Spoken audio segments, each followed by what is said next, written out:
Podcast, a Washington football podcast by fans for fans.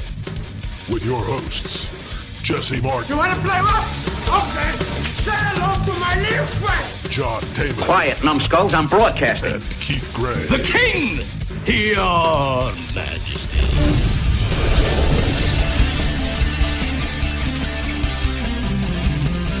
And now here's your host, John Taylor.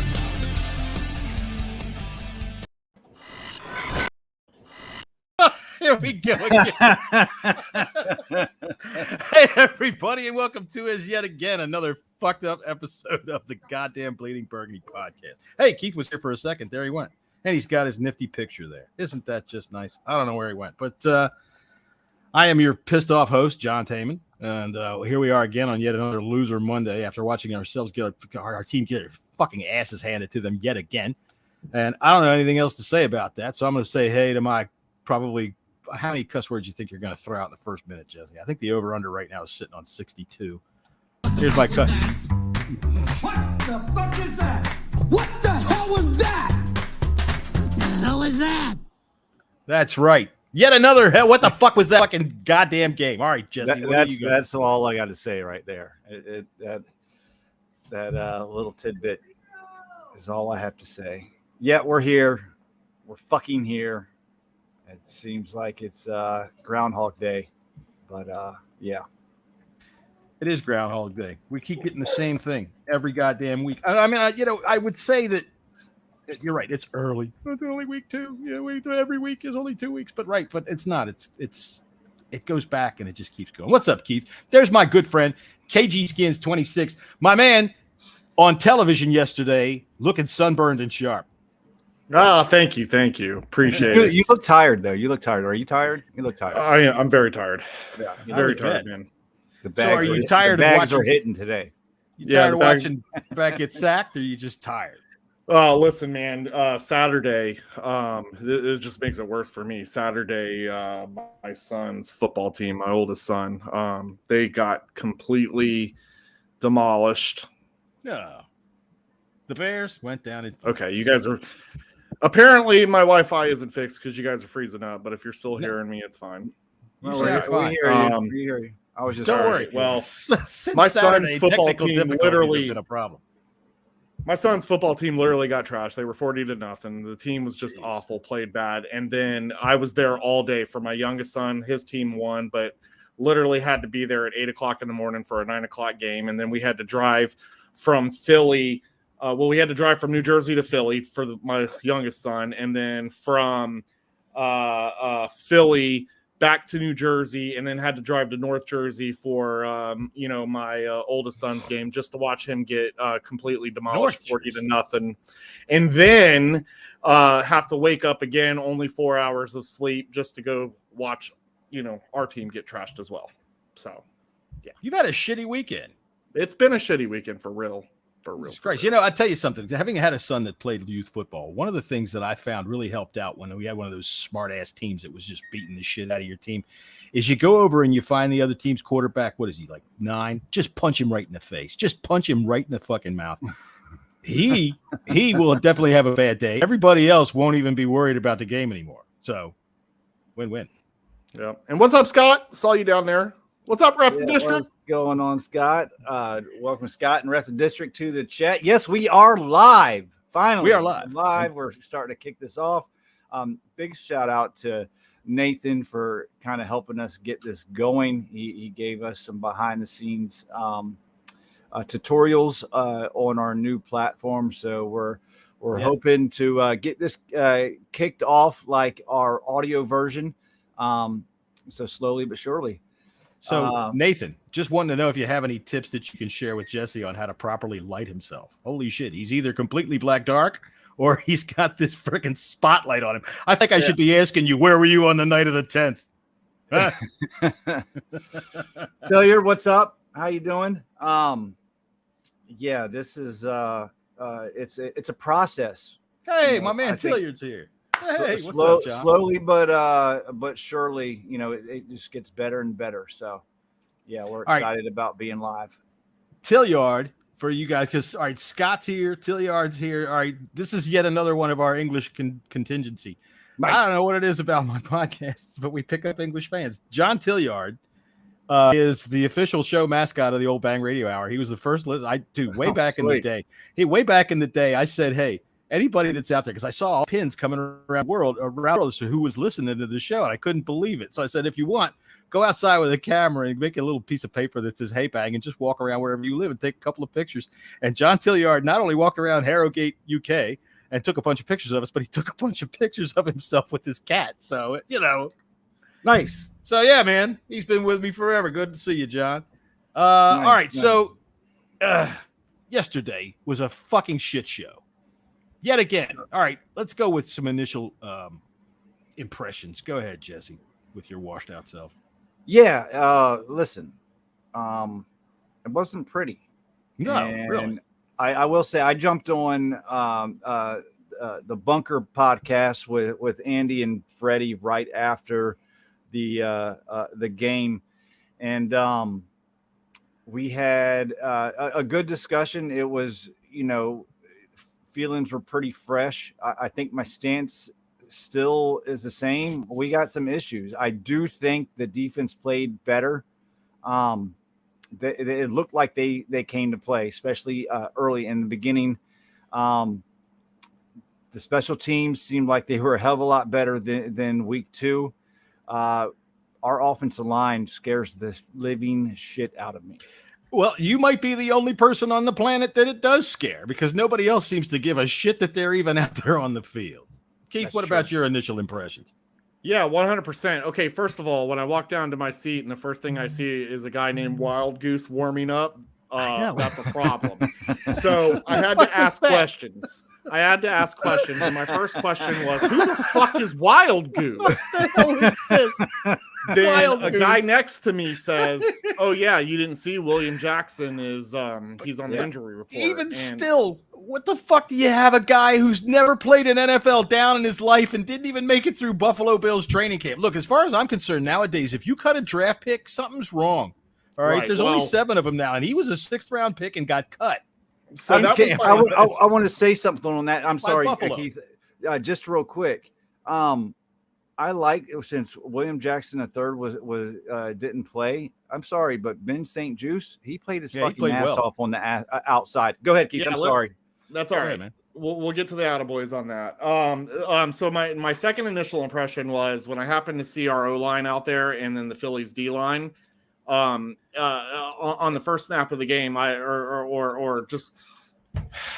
can't say first snap of the game, but when I first took notice, and it was literally right in the beginning, I said, wow, we are undersized. Okay. They beat the shit out of us on the first play.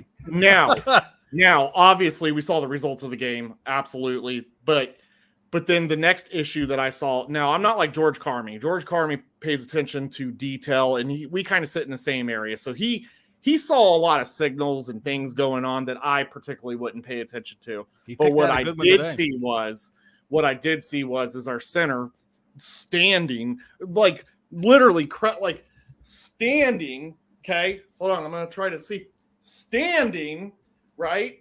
And then as they're getting ready to snap the ball, he then bends down, snaps. Every single one of his snaps for shotgun was low. Yep. Now you've got a 6'5", 6'6" guy who is having to bend down to grab these low snaps. Yes, they didn't go over the head, right?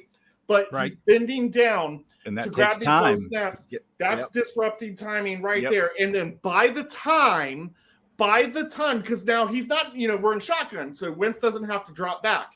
By the time he gets up, before he can even make a read, he's put on his ass most of the time. Yeah, he shoved right back in Wentz's face. Correct, right? And so I'm not saying anything that anyone hasn't seen, but that was my initial reaction was, what is going on here? This is not his natural position. I understand Chase Reed is hurt. But this is number 2.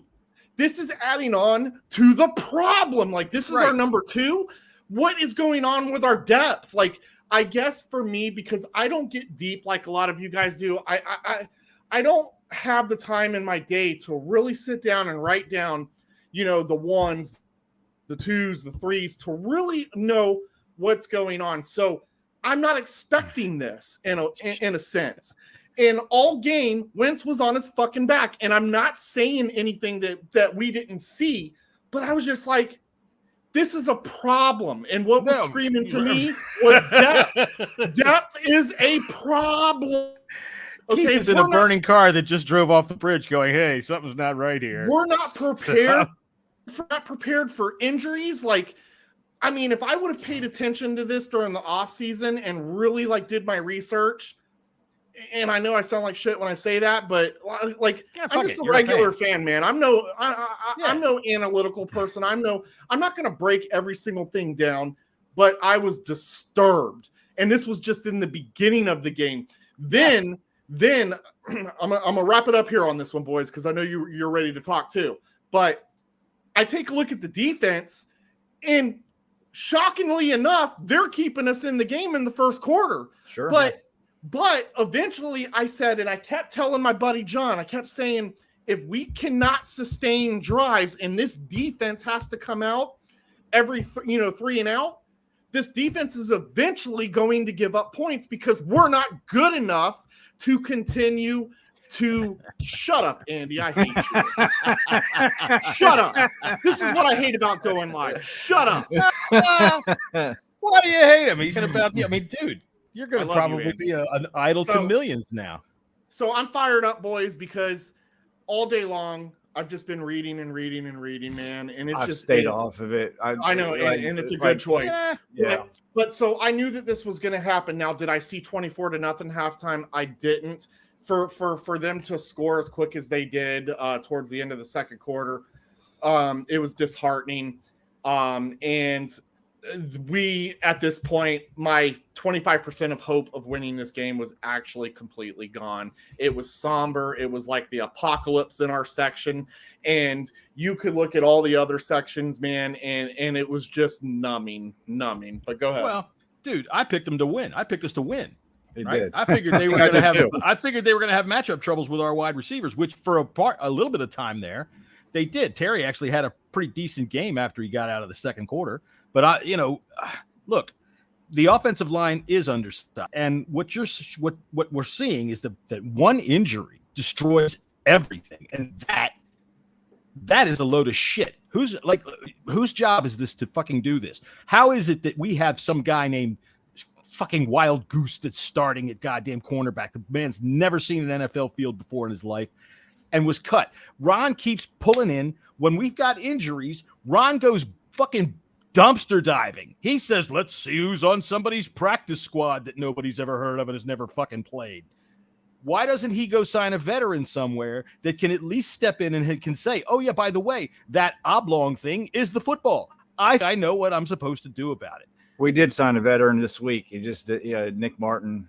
Nick Martin, the center that didn't play. We instead watched Wes Schweitzer to put on fucking wheels. Listen, when it comes to Wes Schweitzer, he played He's back a guard. He is, but he did step in last year as a sitter when after Larson went down, and he did an admirable job. Admirable. We just didn't expect that. I pulled up this comment real quick. We got a Eagles fan in here. He said, "I'm genuinely sorry y'all got to go through the WIS experience." I kind of want to comment on that because I agree. I'll comment on it too. I'm glad we're going through this with Wentz because I don't think he hasn't been really the problem. Did he hold the ball a little bit too long later on in the game? Yesterday, a couple times. Okay, he had some bad throws too. He had bad throws. He was behind guys. He was over guys. He was, but I think the issue with that is we have to be able to protect him. He won't get shell shocked as easily as he did yesterday. We talked about this on the podcast with Andy. I truly believe early in that game, he was not prepared to get hit from all. They were rushing 4 fucking rushers. Okay, 4. I know it. And continuously got through our line. Right. And he got shell shocked early. You got to get some help. from your fucking play caller. You got to get they ran run rollout when they were getting their head beat in. They ran a rollout. Didn't have time to fucking roll and out, it worked. man. Dude, he ran himself into at least 3 sacks where he stepped away from an open area just to run right into somebody that he couldn't feel back there. I tweeted yesterday that watching Wentz try to negotiate the pocket is like watching Stevie Wonder wander through a construction site, and that's about what it is. When you're able to get home with 4, you have 7 out there protecting the field. Wentz didn't have nowhere to go because it was getting so you got to have a better so quickly. Field. I get it, but he didn't have a good day yesterday. He didn't. He didn't. But I also agree with you. I'm glad to be going through this because I know that if we need to, he's got an arm. He can fucking put it out there. We can get back into a game. Yesterday, even as bad as it was when the second half was starting, I was thinking, okay, we've seen this already and we got back in the game. Maybe we can get back in the game again. But, dude, the thing that – let me finish my initial point about what it was that struck me. My initial thinking is how the fuck is it that these teams, the Lions and the Eagles, are looking at us on film and seeing exactly what to do? They're looking at it and going, oh, yeah, if we do this and we do that and we do this, we can kick their ass. It's not like it takes all day for them to kick our ass. They come out and punch us dead in the fucking mouth and do exactly the worst thing to it can be done. So when I'm saying that the coaches need to look inward and stop pointing fingers out at players and saying you guys need to execute, bullshit, because they're at your film that you send them every goddamn week and they're saying, look, there's weakness. Look, there's scheme problems. Look, that's how we can exploit them. And they're doing it. Yeah. So the Wentz experiment for me, I mean, first of all, I'm not jumping a ledge. It's week 3. We knew what we were going to get with Wentz when he came here. We knew that there was going to be some dumbass fumbling. Like this. We knew that. Yes, exactly. That was a terrible fumble yesterday. But what fans, the people that are listening that are not Commanders fans, what they need to understand is we haven't had a quarterback, and for so long, we're going to take this guy. One, because we have no choice. Because he's so much better than what we've had. Correct. And so therefore, yes, we're going to go through this experiment because we don't want the Taylor Heineke experiment, right? So, and then people are like, Sam Howell. Look, Sam Howell showed some good preseason moments. He showed that there's definitely developing to do, but he could potentially, be a guy soon, in a year or two, whatever. I'm just throwing it out there. But at the end of the day, we're going to ride by Wentz until we continue to keep having these terrible games. And if they happen, they happen. And if it does, these fans are going to lash out. But I'm not going to blame this on Wentz. However, Wentz was definitely a problem too. His throws were overthrown, that stupid ass fumble that he had. But he also he didn't have a clean pocket all game. And when he was trying to run out of the pocket, gentlemen, he was just getting knocked around. And every time he got knocked down, whether it was a sack, knockdown, pressure, and the dude just fell, he got up and he was hobbling, man. Every time he was stepping back to get the next play call, he was wobbling a little bit, man. Dude is tough, kicked, but he was wobbling. Oh, yeah. So he was definitely, this is no excuse for his play. That scramble he had. John, you're going off again. John, you're you're doing the micro machine man again, buddy. Sorry. And he just got his ass kicked yesterday, and it all stems, I believe. I haven't had a chance. I usually watch the game twice. The first time either I'm there at the game or watching it live, and you go back and I look at it to see if I see things a little bit different. I haven't, but I did see someone put out a video of every one of Wentz's sacks. And I'm telling you, man, he just did not have any fucking time. No fucking he had no time. Clean pocket. He didn't have a clean pocket till towards the end. And of the game. To Dominic, if you go back, I've watched every fucking Indy game. You think you're really saying he had to clean his pockets? You need to go back and watch them Indy games, because no, sir, that offensive line last year was shit for Indy. Also, the second half, Jesse. Comment. Also, the second half, I see people trying to make light of this game, and I'm here to bring that light to darkness, because I'm telling you what, I literally looked over at my guy and I said, they took the foot off the gas. They're doing the same thing they did against the Lions. You could tell Philly took their foot off the gas. They were nowhere near as aggressive, which was allowing us at this point to sustain they got some 4 type sacks of in the drive. second half. Yeah, No. I know. No. I'm not saying it got any better. I'm just saying, especially in the fourth quarter, it seemed like they took their foot off the gas. Now, granted, did they have the ability to do that because they knew we weren't good enough to come back? Sure. I'm sure that's kind of what happened. But truthfully, there was no good in this game whatsoever. I literally cannot give, when we get into our segment of attaboys, I mean, you can ask me, but I'm just going to sit there and pick my ass because there was no attaboy in this situation. This game stunk from start to finish. I'm going to say this. And this is probably the biggest praise I can give this team for that game yesterday. The defense actually played well enough to win the game. They held them to 24 24, yeah, but they there was a couple of times that they gave up. We couldn't fucking score. I thought the defense played. We couldn't move the ball. Decently. Yeah, I thought the defense played halfway decent. I was a big shout out to Ben St. Juste, man. I mean, I thought he played really well on the outside. Three passes defensed. Is this better? Am I audible? Yeah, it was just until then. Until right when I said something. That's the only time you went well, this is the beauty of the Bleeding Burgundy podcast, everybody. You get Keith, who's completely dark. You get my microphone that doesn't work, and Jesse, who's completely washed out with light and halfway off the screen and blurring half the time. So, hey, we're doing good. You'll notice at the end of the show, you will not see anybody's name called director. All right. That's the way. Oh, bloody hell, Scott Hartley. Shut your fucking trap. All right, what's the next segment, gentlemen? Well, you know, this is a professional podcast. Okay, so if you say that the defense played well enough to keep us in the game, I agree. They 24 points kept us in the game, but it seemed like any time that Hurts wanted to go downfield, and I mean like 40 yards downfield, he went downfield.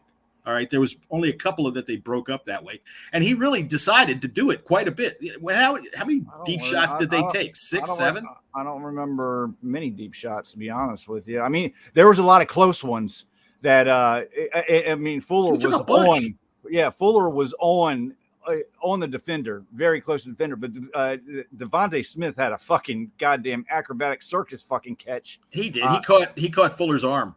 He had Fuller's arm with the ball. Yeah, and I don't think Fuller played that bad either. But I didn't see any busted coverages like we had. Whether it was a busted coverage when what's his name, the other wide receiver whose name I can't remember right off the top of my head, when he went across the middle and you saw AJ Brown. Fuller was not just trailing; he was like the flower girl at a wedding running behind him. Yeah. It was just not good at all. He was completely – now, is that one of those situations where it was a man coverage and he just got broke, or did they just not pick up a shift? Yeah. I want to fucking smack the shit out of Cole Holcomb. This one play, I wanted to grab my TV off You better the aim wall. low because he's usually laying on the ground. Yeah. I wanted to rip my TV off the wall when I wish I had the video. He was just like, Like it was such a nonchalant freaking attempt of tackle. He looked so fucking silly. And goddamn Cole Holcomb, fucking get your shit together, man. Get your shit together. He made that one good stop out on the edge. He got Hurts, and then right after that, he got roasted. Let's do butt pats and attaboys. Are we already there? We're at 23 minutes. So. No, we're still talking about the defense. So, Keith, what did you think of the defense? I mean, defense started strong. I thought that, it was going to be a good game, even when it was at 10-0. I'm like, okay, they managed to keep us in the game. It wasn't until the end of the second quarter that, all hell broke loose. But, when your offense is, how many yards do they have? Was it 55 total yards? I could be off a couple yards here and there, but it was definitely under that. 55? So, our offense. Yeah, I think we had negative passing yards at some point. So, I mean, they did what they could do, but our defense isn't good enough to do that the entire game. And it's unfair to even ask them to do that. We could not sustain anything. No time of possession, no total, no passing yards. We barely had running yards. The first half was abysmal. And second half was abysmal. Well, let's talk first half though. Well, second half offense, but if I'm sticking to the defense, here, it was, abysmal. Philly scoring twice. towards the end, put us up, put them up 24-0. Game over, man. I mean, this team is nowhere close to being good enough to even potentially come back to that. And I feel weird saying that because we put up 27 points against the Lions in the second half. But the problem I'm seeing here is there's just problems. Like, how do we go from an offense who found themselves in the third and fourth quarter against the Lions, who can't find themselves in the first and second quarter against the Eagles, right? And then barely found anything in the second half. It was garbage time scoring, but yet our defense stunk against the Lions, but our defense was holding up decent, in the first half till the end of the second quarter, but right. Where are we at here? We don't know, like, where do you go to look? You got to look inward. If you're the coaches, you got to look inward. Like I said, they're getting beat up as soon as the game starts. I mean, it's barely after the kickoff that we're getting our ass kicked. By the first quarter, I mean, seriously, what was the end of the first quarter yesterday? 14-0, something like that, 20-0. I don't even know what it was. It was fucking bad. And in Detroit, it was bad. These teams come right out and go. When that happens, the first quarter was 10-0 in the first quarter. Still, do you think in the first quarter we had a chance? Yeah, we couldldn't move the ball. I mean, we had a chance in the game. If our offense could have broken out, yeah, I thought the first quarter, our defense was hanging in there. The defense was hanging in there, but you see, the problem there was with the offense was getting their asses handed to them. The offensive line was getting their asses handed to them, and for the second week in a row, no adjusting. They would do a little bit of a burst here and there. They got one rollout where he got away. It was a beautiful play. They had everybody moving the other way like they're supposed to. He rolled out into an empty area. Boom, completion. They had a couple of little quick hitters that they ran to Samuel. But overall, in the first quarter, let's go run that 7-step drop. Let's go back 12 yards, set up, scan the field. Gentlemen, look out there. We're going to stand back and get our picture taken. And getting crushed. Well, and I had tweeted earlier in the game, by the time we got to the third quarter, and I see, Andy, your question, so I'll get to that in a second, but third quarter bothered me. There was no sense of urgency, man. They were just taking their time, calling the plays, like practice. Walking. Absolutely. It was like being at training camp. And I'm thinking, like, bro, you were down 24-0. I'm looking at the sidelines to see if I can see any type of coaching and what their body movements were. And this is what I saw. And give credit.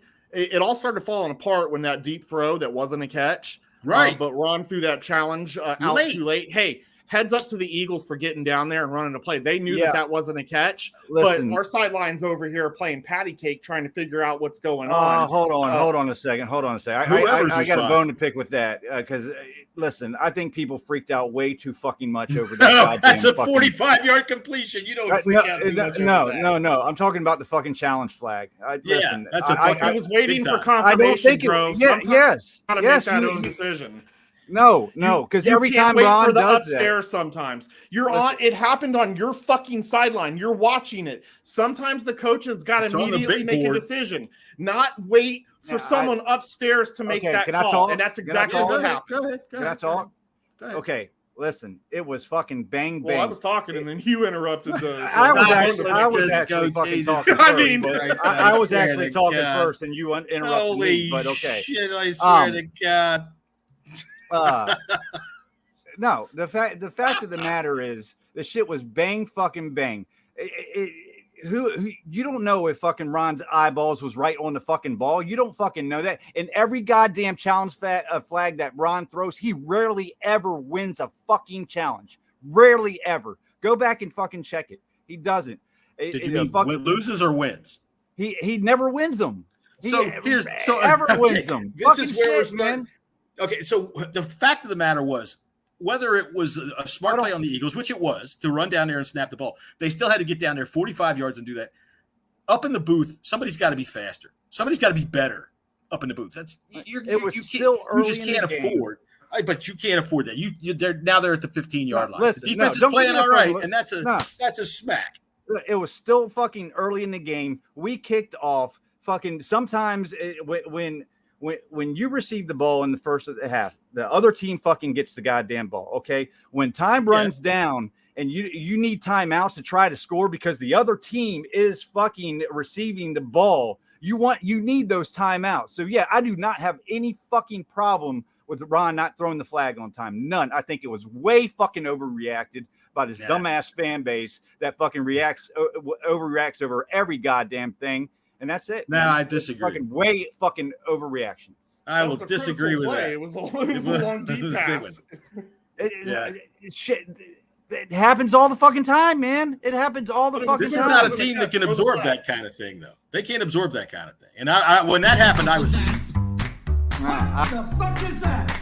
What the hell was that? All I saw was whiny crybabies all over Twitter. About that shit.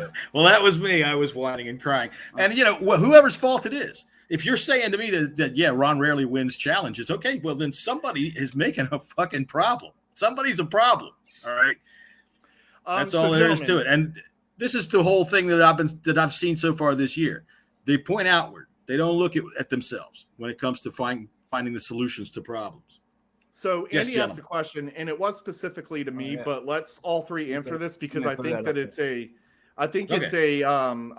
a direct question that you see on the timeline. People are fed up with Ron Rivera, so I think that this is a good run into.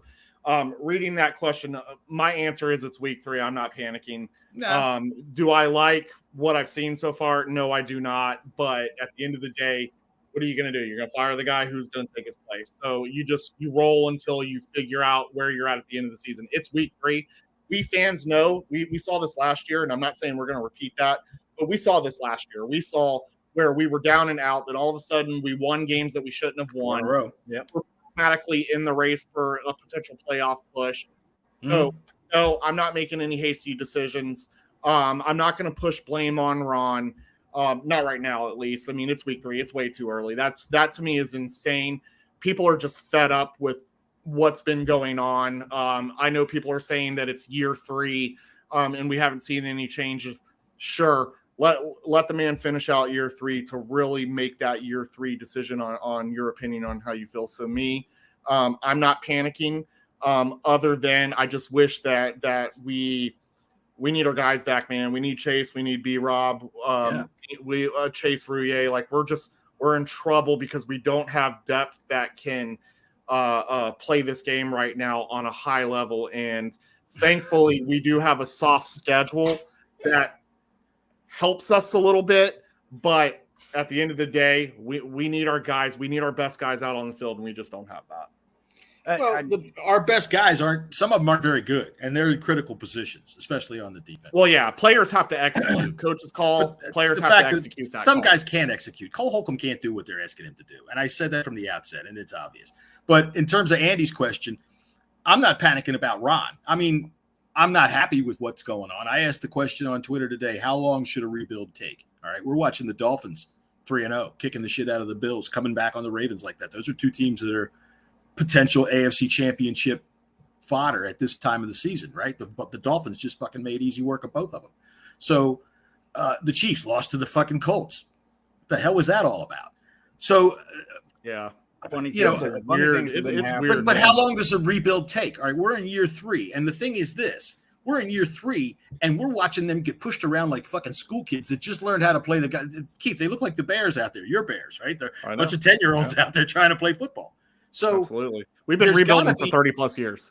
Yeah, but at the initial outset of Ron's rebuild, we are now in year 3, and even though I'm not in a panic mode because the Eagles are they're in year 2 of a rebuild. All right, they got fucking first-round picks coming out their ass.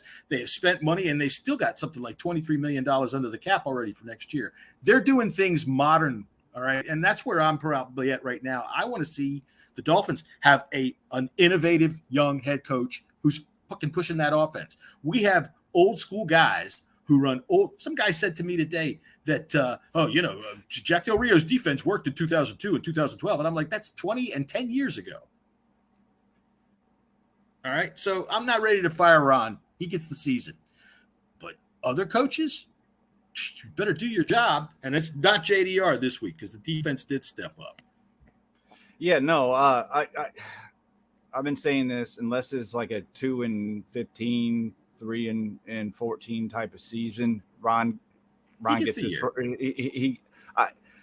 He might be on the hot seat, if we go, 6-11 or something like that. For sure.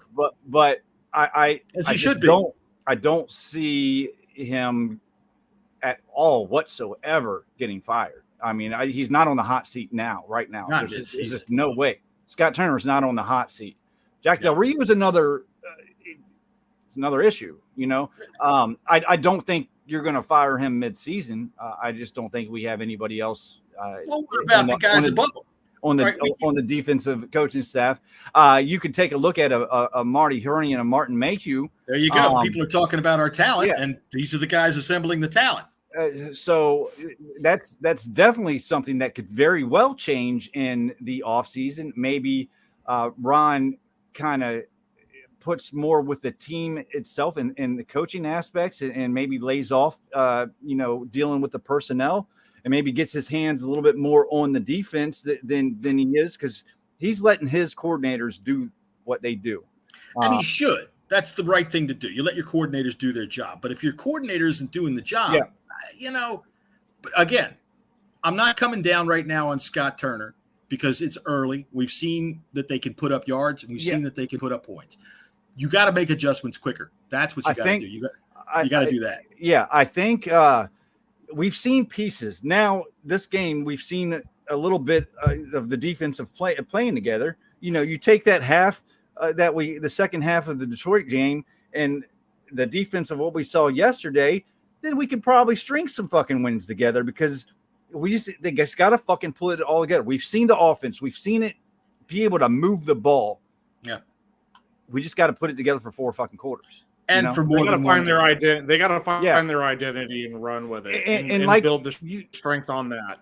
Just like he said, I think what they're looking to have is an identity of throwing the ball downfield. They keep trying to set up these deep passes. They're just their offensive line can't give him the time that he needs to be able to do anything. You got 3 burners that can fucking get open. You got the weapons. You do.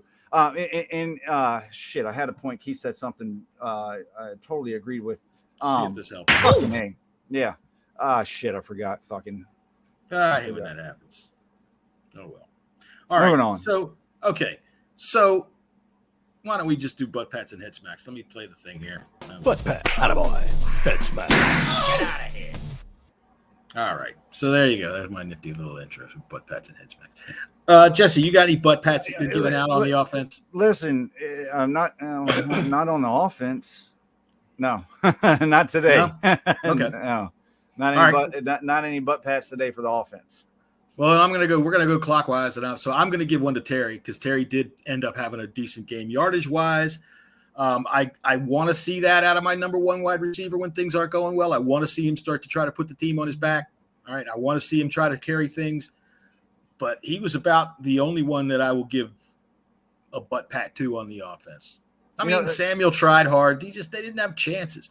Dotson dropped a pass. That was surprising. Oh yeah. That was like, I was like, McLaurin I couldn't believe. Yes, he did. Terry dropped a pass too. He did. Now Terry in the past has dropped them once, because this year I see him getting his hands out in front, but he's used to always let that ball come into his chest. Yeah, body catching. It's cost him in the past, but I see him getting it out. You're right. You're right. Terry has once in a while we'll have a drop. He doesn't have the hands that Jahan Dotson does, but that drop was shocking. I mean, because that was a perfect fucking pass, and it hit him right in the fucking hands. And you could tell, because they put the camera on Wentz, man, and it was just demoralizing. It was just like, when we finally have some, it wasn't the difference maker in the game by any means, but you could just see it was demoralizing, because it was already such a bad day. And then when you can finally get something positive, I mean, he was open. He should have caught that. But listen, these guys, they're going to drop it. It happens. No one's perfect. For my, I'm going to really set the bar here high, gentlemen, for my attaboy for offense. Attaboy to Gibson, because he ran the ball and didn't fumble. Thank you. Attaboy. Yeah. Way to go. You didn't fuck up. That's pretty fucking bad when we're giving a butt slap to Gibson for not dropping the goddamn ball. Fucking I'll tell you what, there was a couple of runs early on where they started to play some bully ball, and I mentioned this last year. They get that scrum, and everybody gets together, and all our English friends, yes, I used the proper word. They get in that scrum, and then the whole thing moves forward like 5 yards. And they did that in the first quarter, and I could see Gibson in there with both hands on that ball. I felt pretty good about that. So yeah, I'll second that. Attaboy. Just that's a half cheek smack for me. He had a couple of runs where he might have been able to break it loose a little bit. I could see him looking for the open areas. Was that a little goose? A little pinch of the butt? Well, yeah. Attaboy. He played all right. He didn't. It doesn't show in the statistics, but he did have a couple of runs that.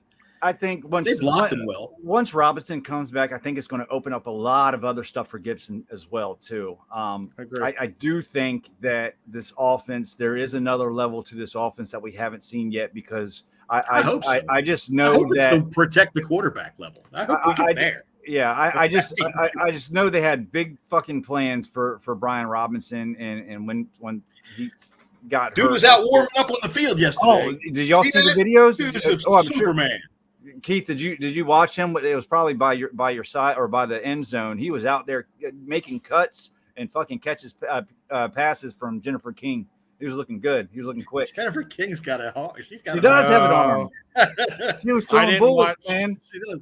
I didn't watch much pregame, man. I'm in the Legends Plaza till noon, and then I had my family, and I had to make sure they were seated and they were okay and all that good stuff. So let me ask you this: in the Legends Plaza, do you still sign your full name, or have you gotten to the point now where you're just a lazy superstar that's scrawled? There you go, kid. Whatever. We can debunk all that because we didn't even have a line of people taking pictures with us. So, and I say to that, thank goodness, because.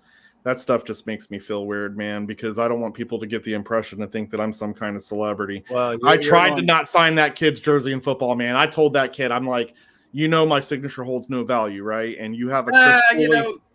No, hold on, though. And I said, you have a Chris Cooley jersey, and that's signed. I'm like, I don't think Chris Cooley holds a ton of value either, but I'm not going to ruin this man's jersey. And so I legitimately tried to, not do it, and the kid's like, I don't care. And so I was like, okay. So I signed the full name, and then I'm like, well, who's Keith Gray? All right, Hog Farmers.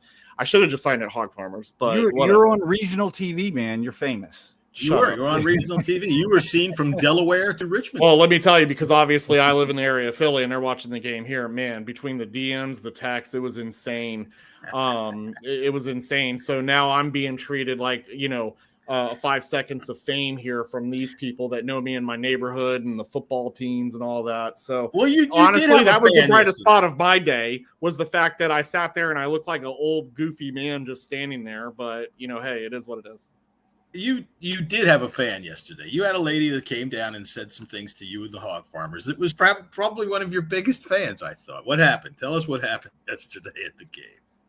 Long story short, it's halftime. I text my wife because she was in section 104, and I text my wife, and the idea was if there was any available seats at that point, I'd bring them down and they could sit with me. But no, our row was full. So I text my wife. Next thing you know, I look up and I see this lady start tongue lashing at Joe, but there was loud music playing. So actually, the karate halftime show was going on, so I couldn't really put together what exactly she was saying, but it wasn't good because I could tell by.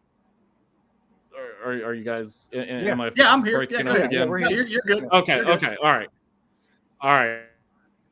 I'm paranoid. Now you're breaking up. Shit. Anyway. Now you're breaking up.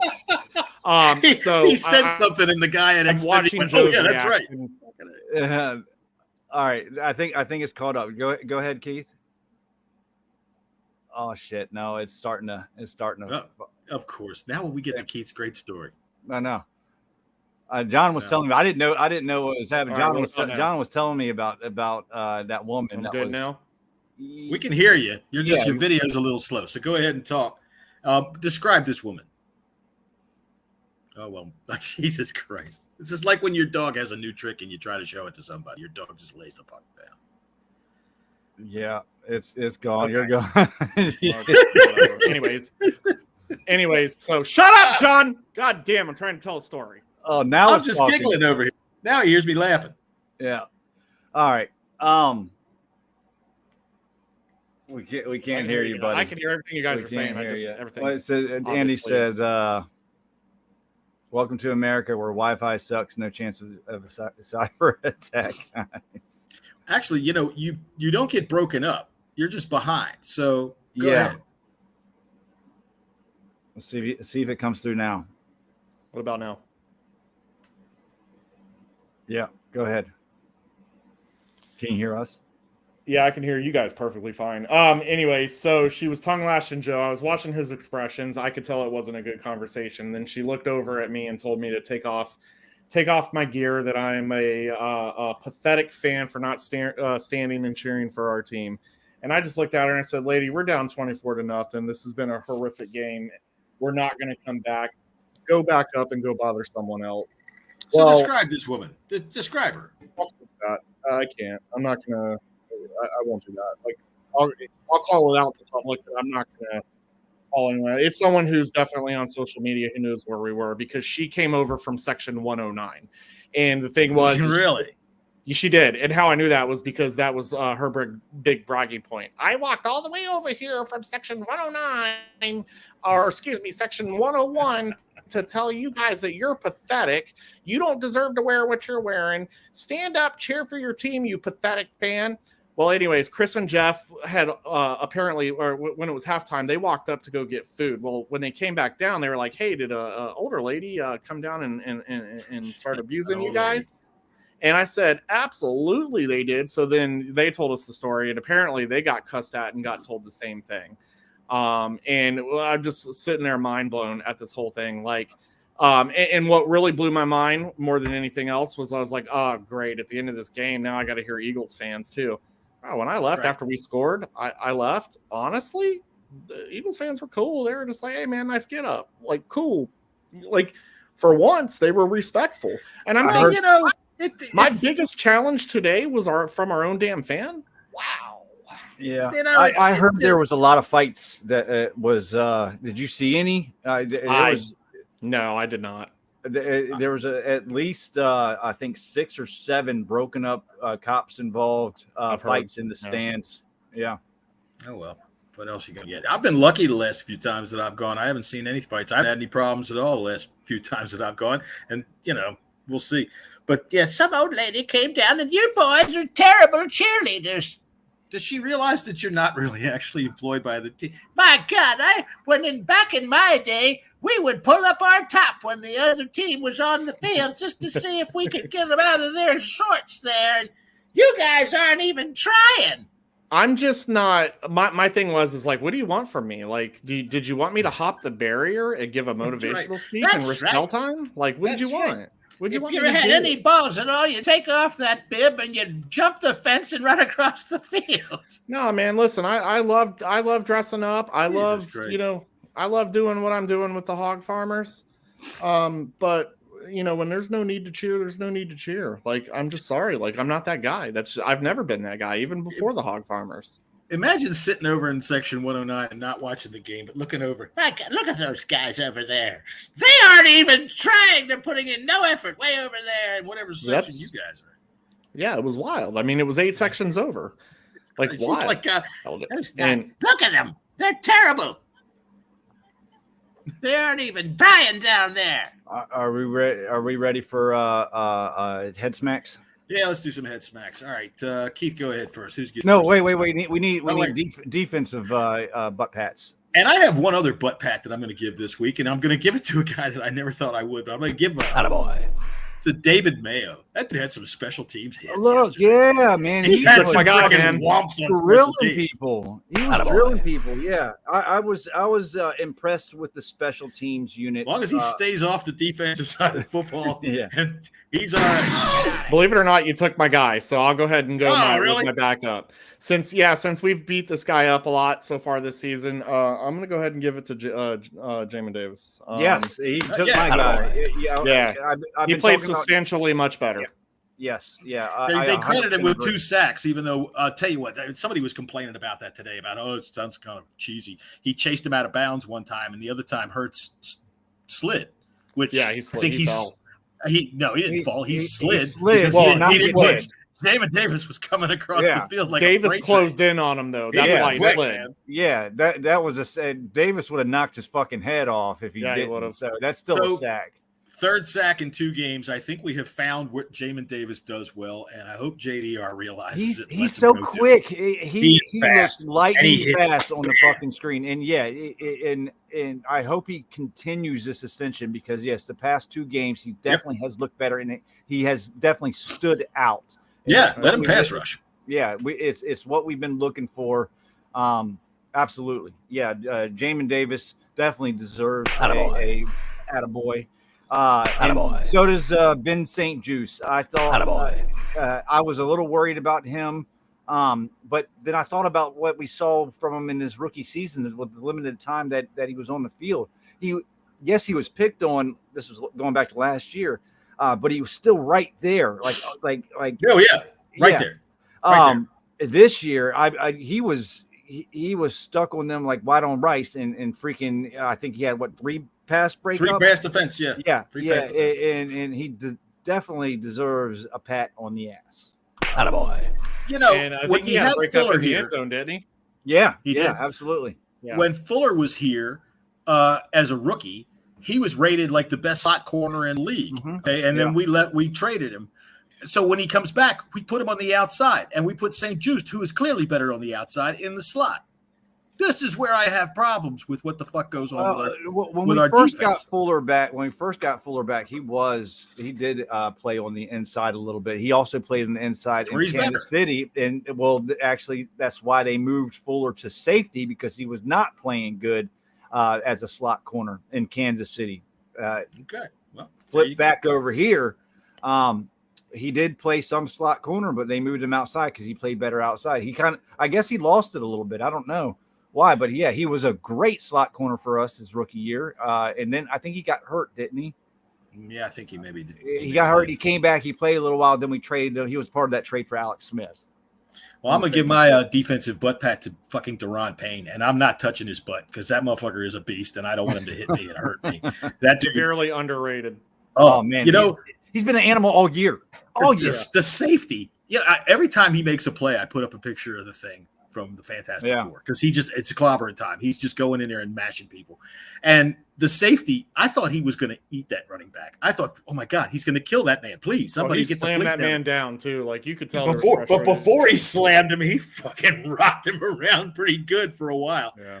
But you're right, Scott. You're right about that. Look, the thing about Payne is that I wanted to bring up is the fact that in the offseason I was saying he's the odd man out. You know, that's why they draft Mathis. That's why these the other guys, they're going to play with the cap that way, and he's going to be the guy that they have to. You don't put that much money in your tackles. But damn, I'm thinking maybe you have to now. That dude is just too effing good to let get away. So he gets mine. Attaboy. I hope he doesn't hit me. All right, head smacks. Keith, who you giving me a head smack to on offense? The whole team. I'm not going to single anyone out here. The whole offense can get it. Whole offense can get it. The whole offense. Yeah, I'll narrow it down a little bit. Mine's just to the offensive line. There you go. All right, offensive. There you go. Line. That would be mine too, Jesse. Yeah, I can't add anything to that because I'll just bring it specifically on down. Look, I know we like our offensive line coach, but dude, make some adjustments. Make some adjustments. Offensive line and the offense can just go home this week and can think about what they have done. Yeah. All right. Yeah. All right. So what do we got left? We got the defensive head smacks. We got defensive head smacks. Go ahead. Yeah. Shit.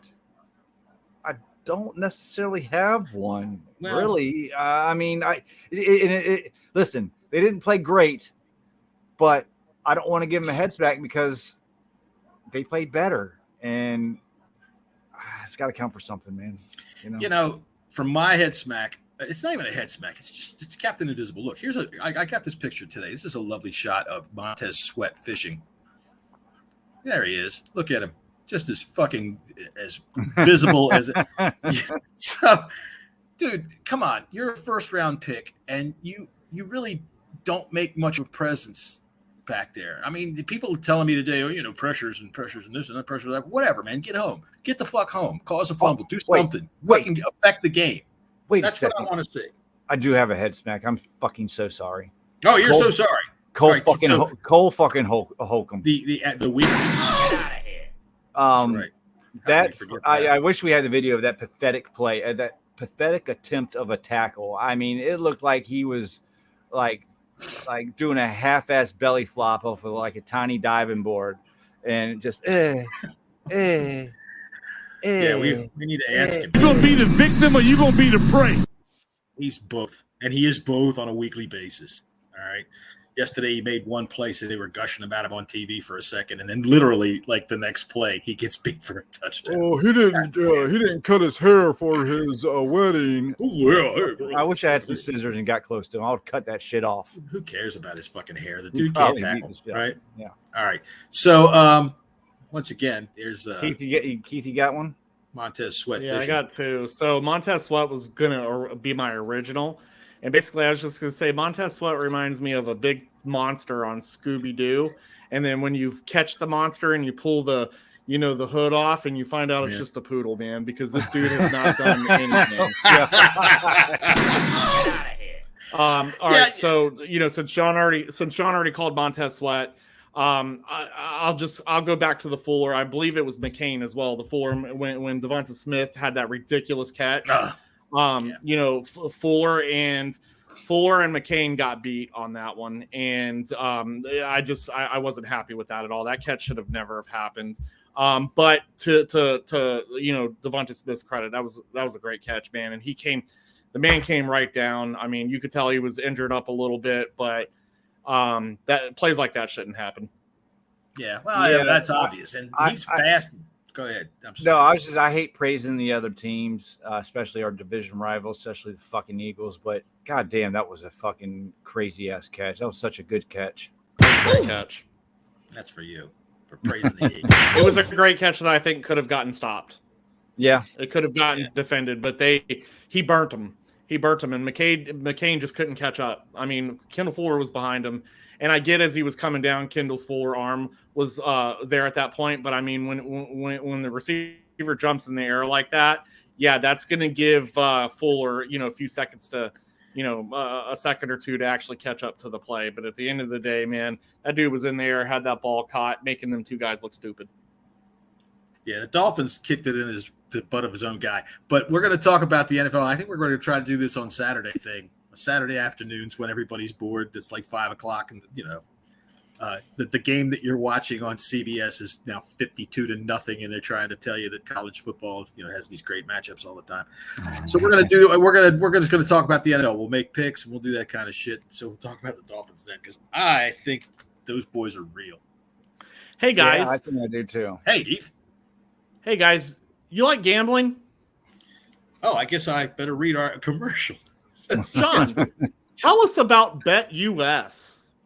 All right, well, listen up, you sports bettors. Your favorite sportsbook bet. US.com. Wow, you are the micro machine man. This is bad, man. This live stuff is messing us up. Really? Is that what happened? His microphones are battling with each other. Man, we can never get this commercial right either. We always mess it up. We apologize. BetUS. StreamYard, I think. Yeah, StreamYard, I think, has a problem with BetUS.com. They just don't allow it to be said. So listen up, sports bettors. I'm going to say this as mellowly as possible so as to not go all Mikey out. Listen up, sports bettors. Your favorite sportsbook, BetUS.com is Nope. for our 28th year of NFL action. Nope. Did it work again? Nope. Doesn't it make you mad, John? It makes me mad, man. Yes, it does. Look, It's aggravating. It's all fuck, I tell you what. John, you're going to have to sign out and sign back in, man. Yeah, this happened Saturday during our our little betting preview. Why is Jesse the only one with good life? I don't know. I don't know. I have not once. It should be. My internet should be good because I pay you fucking enough for it. BetUS. My internet doesn't work right. Oh my god, I'm breaking up all over the place. All right, try it now. Try it now. All right. So, have I caught up yet? Looks No, like I think so. Still not. Jesus. All right. No, you're good. BetUS.com. It's their 28th year. All right, so go over to betus.com and fucking blow your money. How's that? Does that work? Sure. All right, and as usual, all right. So with the industry's biggest sign-up bonus of up to 200%, BetUS offers our members the opportunity to cash in on all your favorite sports, including NFL. Wrong. Jesse, you know what it sounds like? You know how like you'll watch like a 30-second commercial, and right at the 25-second mark, it's like the guy starts talking real fast to get in all the legalities. Yeah. It's all the shit that no one wants to pay attention to. It's all the important. It's all the important shit, but they just try to slide it in there under the rug. Or it's like always those medical. Mostly what it always says is. It's always those medical pills too, like where they want you to take for, if you have Alzheimer's or whatever, and at the end it starts telling you about all the side effects of diarrhea, and it all matches exploding the burning exploding diarrhea. and I'm just kind of like, man, I don't know if I want to take that. The side effects sound worse than my original problem. Yeah. Oh shit. Let me add him. All right, there we go. I heard the burning, exploding diarrhea, and I was immediately ejected. So. All right, you're good, sir. You're good. All right, let's see if I can fuck it up again. Lead this shit show, buddy. All right, listen up, sports bettors, your favorite sports book. BetUS.com is back for our 28th year of NFL action with the industry's best sign-up bonus of 200%. BetUS offers the opportunity. I think he's doing the shit on purpose now. He's doing the fucking shit on purpose now. No. I'm glad it's not just me now.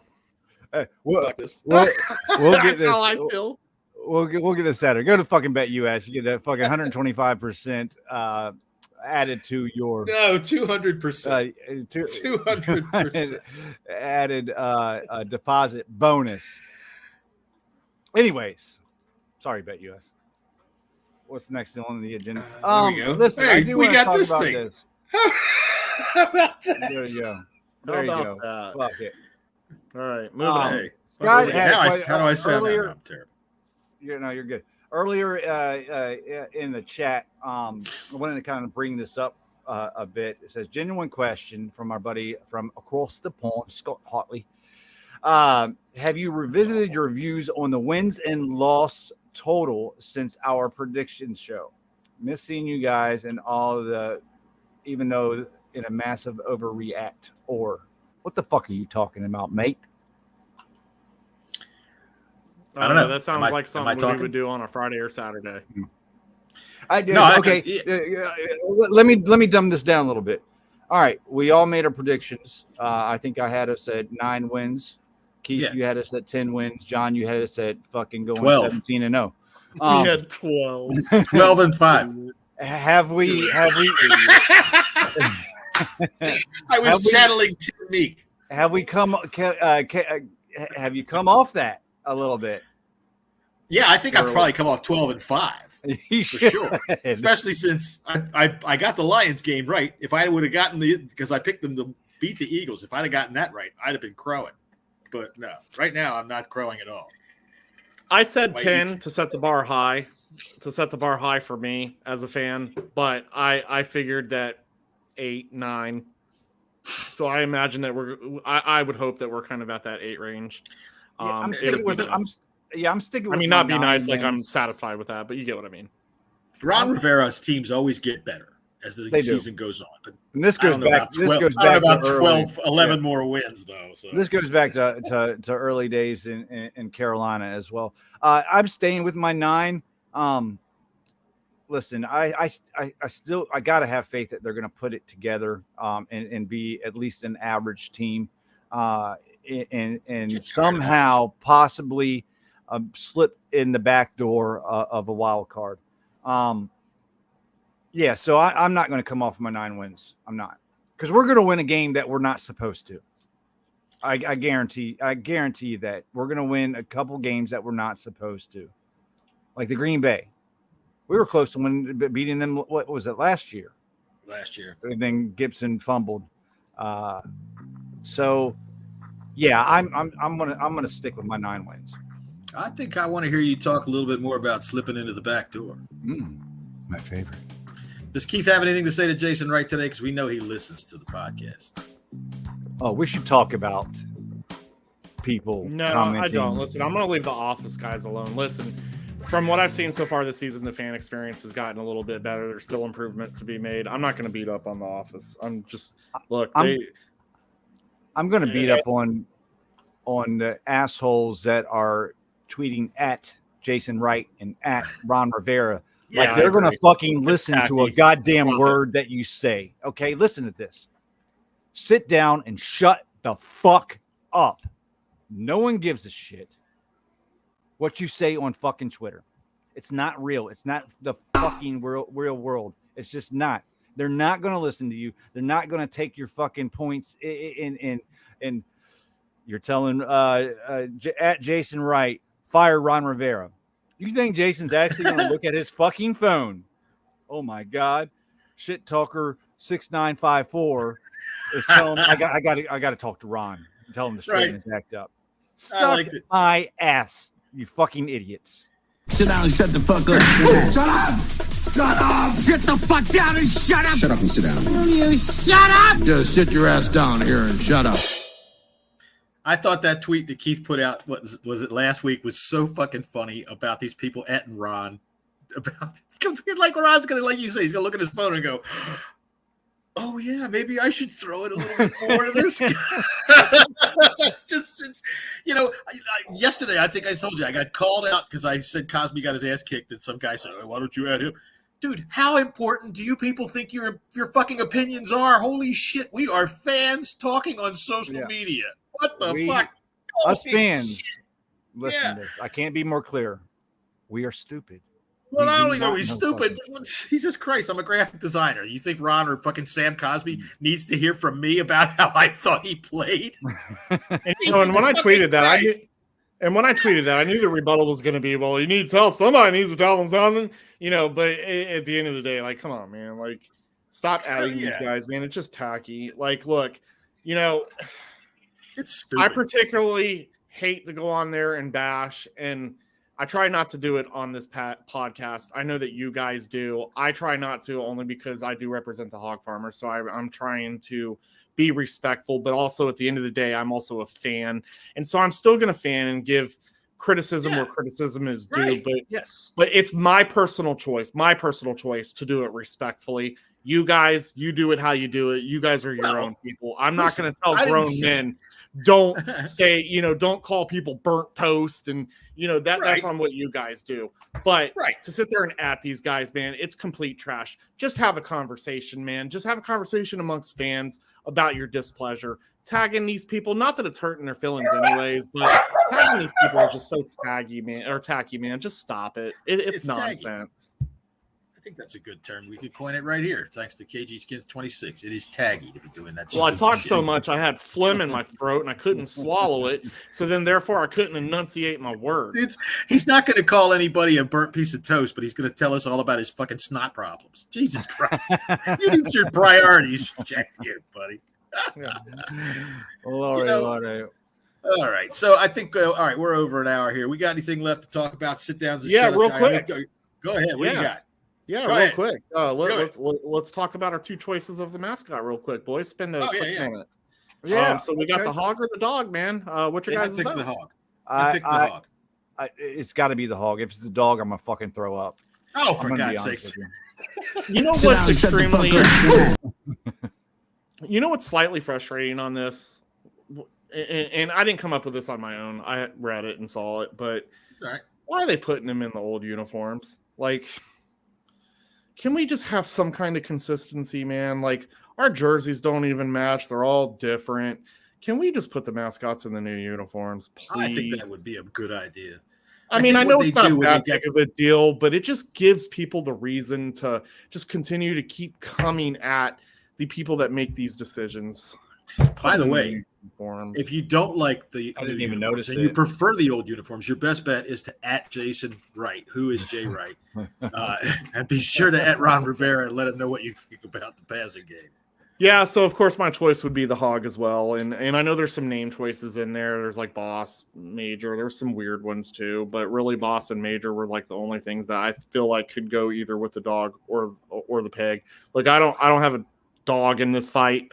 Nor a pig in the mud. In the poke.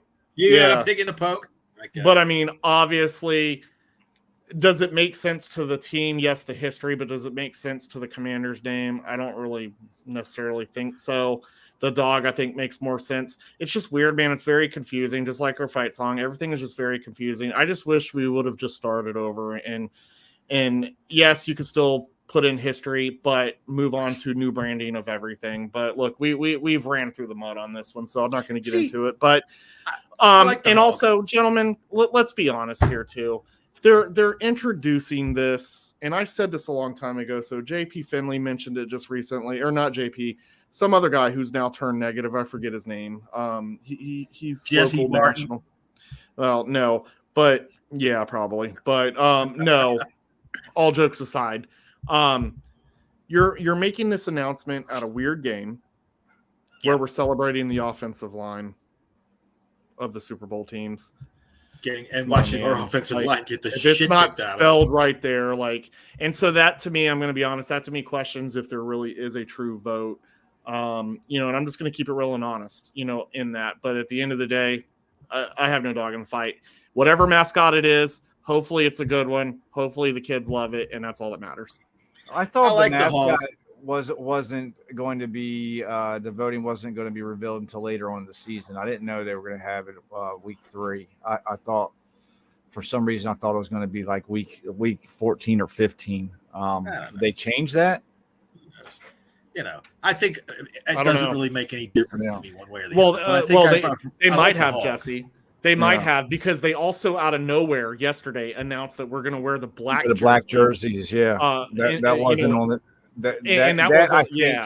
I think that was to blow over negativity. Yeah. I think too many fucking people are concerned with the fashion of our team going out on the field, and that's why they feel obligated to do this stupid shit, because people make mountains out of molehills. I think most of our fans are much more suited to being fucking Real Housewives of the goddamn Washington Commanders. Bunch of drama queens out there. We haven't even seen our red jerseys yet, have we? I don't really care. We haven't. We've been dressed the same in the entire season so far. Which I find that odd, man, because I thought there was a standard. Wasn't there a standard? It used to be that you wore one on the road and one at home. However, are all teams doing that? Well, the home team has what they wear. Home team So has the Lions are going to wear their blue at home, so we wear our white on the road. But I think we've chosen, because when we were in the Gibbs years, we wore white on. We wore white. We wore white on burgundy pants, and that was our home uniforms. So yeah. I listen. I just wanted to be a hog and call me sentimental. I want the ties to the past. I'm sorry. That's the thing. Me. Yeah, I don't mind the hog. I like the hog. I think he looks pretty cool. And the hog, it'll give somebody like Jesse or some older fans that tie to the past. But the younger fans, they aren't going to know. They don't give a shit. Yeah, it's just. I think it'd be cool. I'd even think it'd be cool, have a hog with a cigar and a fucking like a army uniform or military uniform. Can't have a cigar because the Commanders or something. Have one of them. T-shirt guns, coming out during the quarter or timeouts and shooting shirts into the crowd or something. Bring him out with a T-shirt bazooka. Yeah. There you go. But listen, a dog, I think they're trying to appease all the Red Wolf fans to me, and I think it's kind of lame. I think everybody likes dogs, and dogs have a military tradition too. But they did the commando, that dog. Mando the dog, yeah. That which is another reason why I think it's hog. Yeah, well, if Mando's going to be the mascot, then he should be, because you're getting the best of both worlds. You have to get a cartoon character if we've got you have something that's dealing with the dogs that is now becoming permanent to the team. Yeah, that dog. Your mascot as a hog. That dog's not permanent. They're doing that. They're training the dog for veterans to be a disabled veteran dog, and I think they're going to continue to do that like once a season or something like that. I think that's amazing.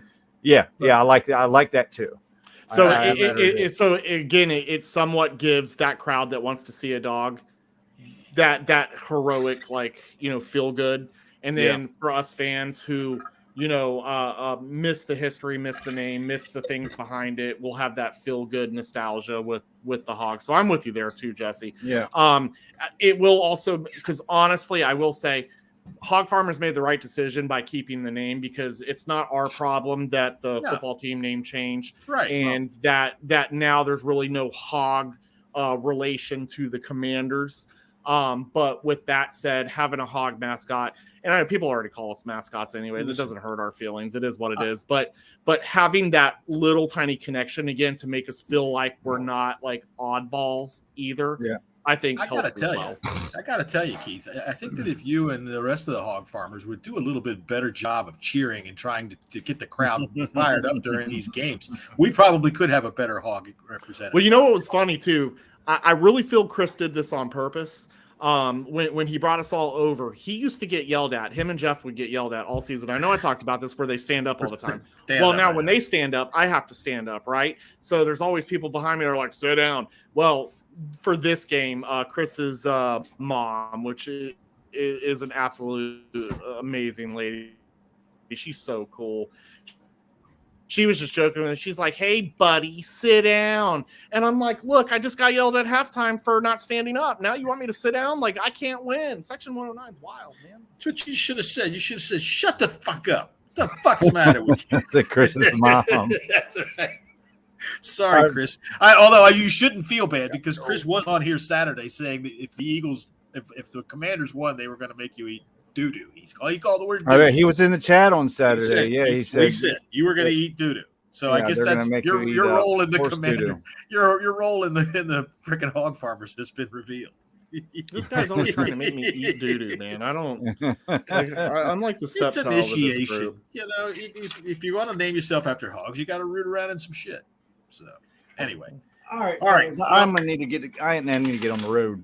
All right, we will be back either Friday or Saturday, one way or the other. Which one do you guys think we ought to do? Friday is everybody's coming home from work. Saturday, I think, is a good idea for our second. Saturday is not going to be a no-go for me, man. Football. Yeah, I know. But are we maybe 6 o'clock? Are you good at that time? Yeah, I can't say. It just depends. If they're home games, yes. If they're away games, it just determines on where we play. All right. Well, then we'll just go ahead and call it for Friday to this. For our preview show Friday. Yeah. If we can do a half hour. Me and you can do a half hour. Anytime show for the betting preview. I know right now I'm all broken up. Are you? Right. I guess because I'm my video is very slow. However, last week we said we were going to do a half hour show. We did an hour and 14 minutes. I know, because your micro machine man kept fucking up. I know. Most of it friggin' was Jesse going, John will be back in a minute. Let me try to drag this. He's out there juggling and shit, trying to keep people entertained. He was left by himself. Yeah, well, I couldn't help it. All by myself. Gentlemen, right. Gentlemen, this was a tough game for us fans. Hopefully things start to change, man. That's all we can say. We'll talk about it come Friday. We got the Cowboys coming up. So those in the chat, appreciate y'all being part of the show, and we'll be back on Friday at 5 p.m. Yep. Peace. Later.